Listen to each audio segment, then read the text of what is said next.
Mimi nashukuru sana, nimeambiwa kwamba wale ng'ombe wangu umewafikisha salama na nimepewa sifa nyingi sana kwamba umewafikisha wakiwa wana afya njema, haujawapiga sana na walikuwa wako vizuri kabisa, na ndio maana mimi hela yangu nimeipata yote. Kwa hiyo yani bro, katika maisha yako ukiniagiza mimi kitu yani wewe kana amani. Yani mimi kitu chochote utachoniagiza mimi nitafanya kwa ulivyoniambia wewe.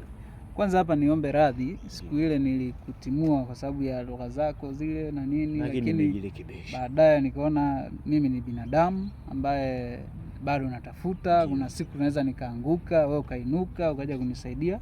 Ndiyo. Na mimi kwa hiyo nikaona sio mbaya leo nikupatie hiyo kazi ambayo nilikupatia, na nimeona kwamba umeifanya vizuri. Kumbe lugha au maneno na vitu vingine vinaweza vikatokea tu, lakini kazi ukaifanya vizuri.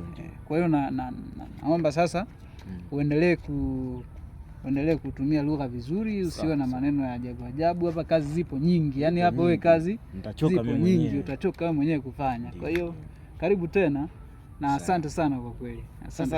Sasa bro, nilikuwa cha mwisho hicho nitaka uniachie basi ule mzigo wangu ule ili niweze kwenda nyumbani. Mizigo mimi nayo mingi, lakini sasa iko nyumbani. Sasa sijui wewe unataka mzigo gani? Pale niko na mizigo ya simenti na nondo na tofali. Wewe unataka mzigo gani? Sio simenti. Yaani mzigo leo na mzigo gani? Mbona kama unaanza kurudi kwenye lugha zile za mwanzo tulikuwa tunaongea? Usionyoke moja kwa moja. Nipe zile buku tano. Sasa wewe naye, yaani hivyo vitu ndio vitu ambavyo yaani hicho ndio ulikuwa umesahau sasa. Buku tano. Sasa sikiliza. Mimi hapa ninao buku moja hii hapa. Nafikiri zipo ndani. Buku hii hapa buku. Wewe unasema buku. Ngoja kwanza. Buku hii hapa moja. Ngoja kwanza basi nikupe maelekezo. Hii hapa moja, nafikiri labda ulikuwa na shida na wadogo zako, wako hawana buku. Hii ni maajabu. Sasa upitie nyumbani au tenzetu nyumbani sasa hizi nikakuongezea zingine 4 zingine. Buku gani?